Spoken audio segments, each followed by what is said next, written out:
Hello friends, कैसे हैं आप लोग। हमारे YouTube channel study with expert में पुनः आप लोगों का स्वागत है। एक बार फिर हम कुछ इम्पोर्टेंट क्वेश्चन लेकर के आए हुए हैं, उसी पे चर्चा करेंगे। ये एग्ज़ाम पॉइंटर है।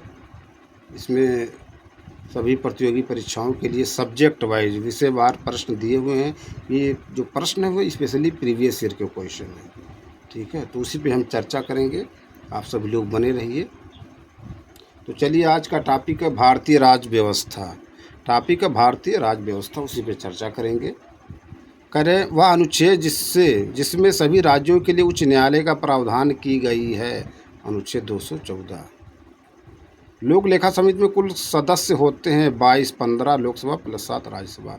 अब लोक लेखा समिति की बात हो रही तो एक होता है एस्टिमेट, है ना, कमेटी जो है ना, प्राक्कलन समिति जिसको कहते हैं। उसमें कितने सदस्य होते हैं? उसमें जितने सदस्य होते हैं सभी लोकसभा के होते हैं, शायद 30 हैं। देख लीजिए, ठीक, बहुत इंपॉर्टेंट है, ये सब पूछे गए क्वेश्चन है। प्रथम वित्त आयोग के अध्यक्ष थे केसी नियोगी। अब है ना, वित्त आयोग का संविधान में कौन सा अनुच्छेद में चर्चा किया गया प्रावधान है? संविधान की मसौदा समिति के समक्ष प्रस्तावना प्रस्तुत की गई थी जवाहरलाल नेहरू द्वारा। अब कब किया गया था इसको देखिए। भारतीय संविधान का वह भाग जो केंद्र शासित प्रदेशों के बारे में बताता है, भाग 8, है ना, भाग 8 केंद्र शासित प्रदेशों में कितने राज्य और केंद्र शासित प्रदेश हैं कुल, ठीक। नेक्स्ट है, और दिल्ली के बारे में देखिए। और 69वां 69 कॉन्स्टिट्यूशन अमेंडमेंट किसके संबंधित है और 70 किससे संबंधित है, दोनों देखिए, है ना। 61, 69 और 70, 61, 69 और 70 देखिए, है ना। भारत में एकल नागरिकता की अवधारणा अपनाई गई है ब्रिटेन से, है ना, एकल नागरिकता। भारतीय संविधान में न्यायिक समीक्षा का प्रावधान लिया गया संयुक्त राज्य अमेरिका से। अब न्यायिक समीक्षा है, मूल अधिकार देखिए कहाँ से लिया गया है।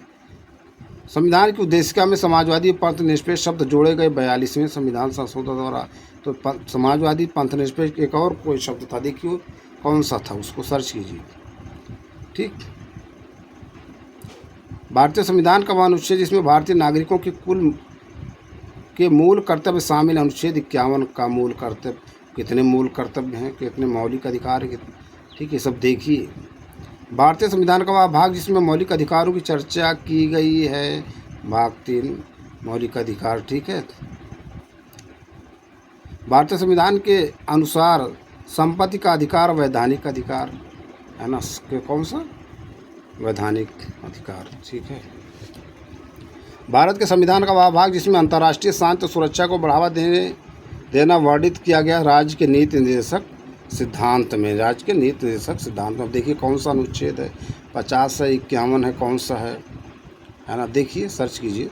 53 है कि 52 है। नेक्स्ट, संसद की वह अस्थायी समिति जिसमें राज्यसभा का कोई सांसद शामिल नहीं होता है, प्राक्कलन समिति। अभी हमने चर्चा किया। लोक लेखा समिति, है ना, जिसमें 22 हैं, 15 प्लस 7 मैंने बात किया था ना, एस्टिमेट कमेटी। तो देखिए प्राक्कलन समिति में इसमें 30 होते हैं टोटल लोकसभा के। भारत में राष्ट्रपति के चुनाव संबंधी विवाद का निपटारा करता है उच्चतम न्यायालय। कौन? उच्चतम न्यायालय। नेक्स्ट, कार्य भारत के उपराष्ट्रपति के निर्वाचन के लिए निर्वाचक मंडल में होते हैं संसद के दोनों सदनों के सदस्य। उपराष्ट्रपति की बात हो रही है। राष्ट्रपति में देखिए कौन कौन है ना, राष्ट्रपति के निर्वाचक मंडल में कौन कौन शामिल होता है। दोनों में एक अंतर है, एक में जो है निर्वाचित और मनोनीत दोनों होते हैं। तो इसमें किसमें है, दोनों में अंतर देखिए, किसमें निर्वाचित और मनोनीत दोनों भाग लेते हैं, ठीक है। भारत का राष्ट्रपति अपने पद पर पुनर्निर्वाचन के लिए कितनी बार अर्ह है? जितनी बार चाहे, ऐसा कोई प्रावधान नहीं। यदि कोई, है ना, यदि कोई राज्य केंद्रीय सरकार के निर्देशों का पालन न करे तो राष्ट्रपति क्या कर सकता है? वह राज्य में संवैधानिक तंत्र की विफलता घोषित करता है और राज्य के शासन का उत्तरदायित्व संभाल सकता है।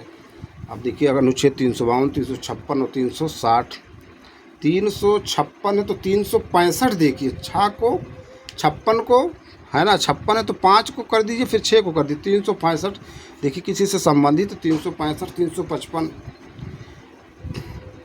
जब राष्ट्रपति को संविधान संशोधन बिल भेजा जाता है तब वो अपनी सहमत देने के लिए बाध्य है।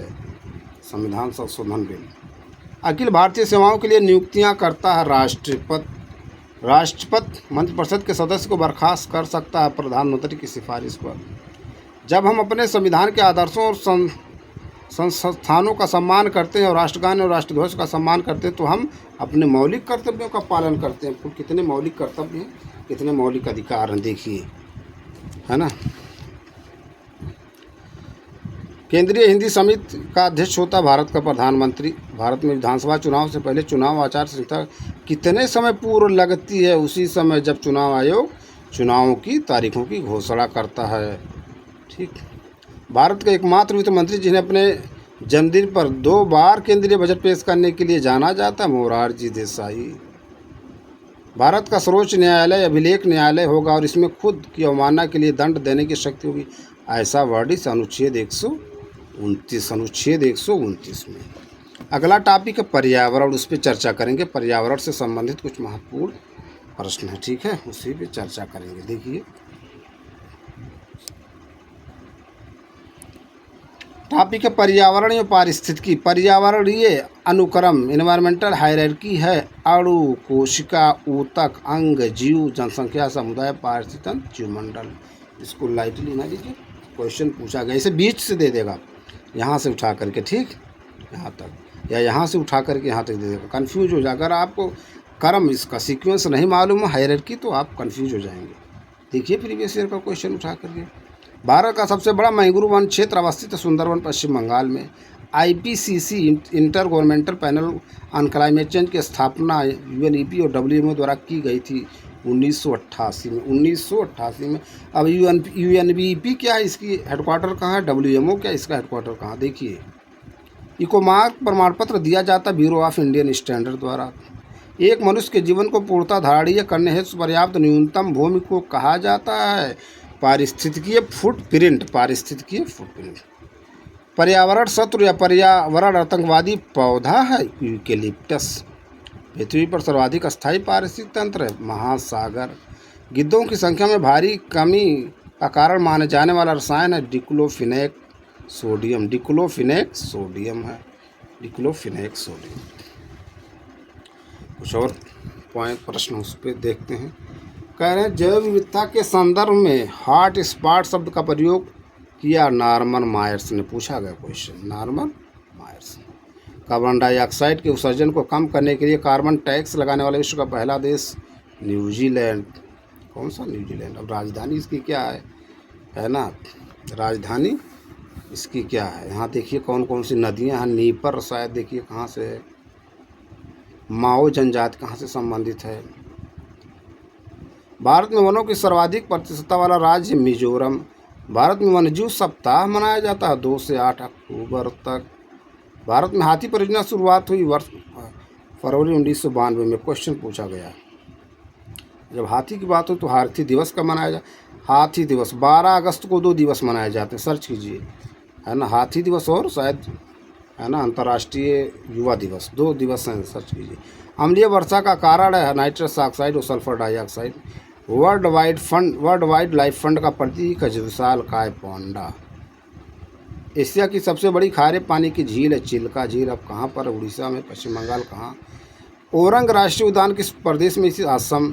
ओरंग है ना, असम में है। बुक्सा टाइगर रिजर्व किस प्रदेश में? पश्चिम बंगाल। राष्ट्रीय जैव विविधता प्राधिकरण स्थित है चेन्नई में। राष्ट्रीय जैव विविधता प्राधिकरण स्थित है चेन्नई में। भारत का पहला समुद्री राष्ट्रीय उद्यान स्थित कच्छ की खाड़ी में। रेड डाटा बुक का संबंध विलुप्त के संकट से ग्रस्त जीवों से। पर्यावरण का रक्षा कवच कहा जाता ओजोन परत को। ओजोन परत की बात रही तो ओजोन दिवस कब मनाया जाता? देखिए 16 सितंबर को कि 20 सितंबर को। वे किरण जिनसे वायुमंडल में ओजोन परत हमारी रक्षा करती पराबैंगनी किरणों से। पराबैंगनी की खोज किसने की थी? UPPSC ARO का जो एग्ज़ाम फरवरी 2024 में हुआ था उसमें क्वेश्चन पूछा गया था। एक मैचिंग के लिए 4 प्रश्न थे, पॉइंट थे, उसमें मैच करना था। राष्ट्रीय वन नीति के अनुसार कितने प्रतिशत भूभाग पर वन होना अनिवार्य है? 33%। भारत का वह राज्य जिसे टाइगर राज्य के रूप में जाना जाता? मध्य प्रदेश। टाइगर राज्य मध्य प्रदेश।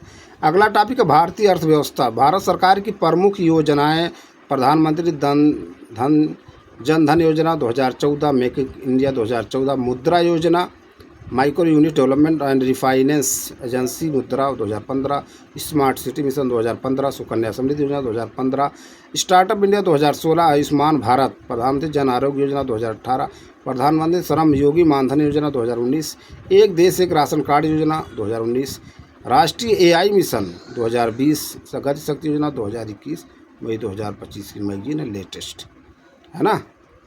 और देखते हैं कुछ इससे रिलेटेड प्रश्न।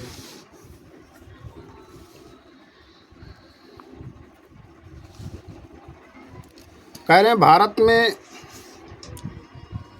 में सर्वप्रथम राष्ट्रीय आय का अनुमान लगाकर धन निकासी का सिद्धांत किस कांग्रेसी नेता ने दिया? अच्छा है ना, Dadabhai Naoroji, grand old man of India. भारतीय अर्थव्यवस्था में वह क्षेत्र जिसकी हिस्सेदारी सकल राष्ट्रीय उत्पाद में सबसे अधिक है, तृतीय क्षेत्र। अब इसमें कौन कौन से आते हैं देखिए। कृषि किस क्षेत्र में आता है? परिवहन किस क्षेत्र में आता है? भारतीय अर्थव्यवस्था के प्राथमिक क्षेत्र में शामिल देखिए आ गया कृषि तथा पशुपालन, वन उद्योग, मछली पालन तथा खनन और उत्खनन। भारत में सबसे पुराना स्टॉक एक्सचेंज बॉम्बे स्टॉक। अब इसमें कितनी कंपनियां हैं? 30 की 50 है। और NSE या नेशनल स्टॉक एक्सचेंज, उसमें कितने हैं? क्वेश्चन पूछा गया है। भारत में रुपये का अवमूल्यन प्रथम बार हुआ 1949 ईस्वी में। भारत में वह संस्था जिसके द्वारा राष्ट्रीय आय समकों का आकलन किया जाता, केंद्रीय सांख्यिकी संगठन द्वारा। वह संस्था जो भारतीय रुपये की विनिमय दर बनाए रखने, मौद्रिक नीति का निर्धारण करने तथा व्यावसायिक बैंकों के बैंक का दायित्व निभाने का प्रमुख कार्य करती भारतीय रिजर्व बैंक। अब भारतीय रिजर्व बैंक की स्थापना कब हुई? 1934 में हुआ। कि कब हुआ? 1949 में। इसका देखिए राष्ट्रीयकरण कब हुआ, है ना। और फिर इसका हेडक्वार्टर कहाँ है? भारतीय प्रतिभूति विनिमय बोर्ड सेबी की स्थापना हुई वर्ष 1988 में। इसका मुख्यालय देखिए। भारत का वह शहर जिसको ऑटोमोबाइल उद्योग के कारण डेट्रॉयट ऑफ इंडिया कहा जाता है, चेन्नई। अब डेट्रॉयट कहाँ पर? अमेरिका में कि ब्रिटेन में? इसको देखिए। नेशनल सैंपल सर्वे संगठन की स्थापना की थी PC महालनोबिस ने। तो PC महालनोबिस की बात हो रही। तो भारत में, है ना, देखिए सांख्यिकी दिवस कब मनाया जाता है? किसके जन्म दिवस पर मनाया जाता है? 29 जून को मनाया जाता है। कब मनाया जाता है ना। एक योजना थी पंचवर्षीय योजना, दूसरी की पहली की PC महालनोबिस आधार पर मॉडल पर। भारत सरकार का वह निकाय जिसके परामर्श के बाद सरकार न्यूनतम समर्थन मूल्य की घोषणा करती, किस लागत और मूल्य आयोग? कई बार पूछा गया। संकुच मुद्रा यमन का सूत्र बैंकों की मांग जमा प्लस RBI के साथ अन्य जमा प्लस जनता द्वारा आयोजित मुद्रा नोट और सिक्के की राशि। मराठे समिति संबंधित है शहरी सहकारी बैंक से। वह कमेटी जिसने भारत में विनिमय नियामक प्राधिकरण बनाने का सुझाव दिया, मल्होत्रा कमेटी। कह रहे हैं वह मंत्रालय जिसके अधीन वायदा बाजार आयोग कार्य करता है, उपभोक्ता मामले, खाद्य और सार्वजनिक वितरण मंत्रालय। जब नई मुद्रा छापकर सार्वजनिक व्यय और सार्वजनिक राजस्व के अंतर को पूरा किया जाता तो हम इस स्थिति को कहते हैं घाटा वित्तपोषण या हीनार्थ प्रबंधन। घाटा वित्तपोषण या हीनार्थ प्रबंधन।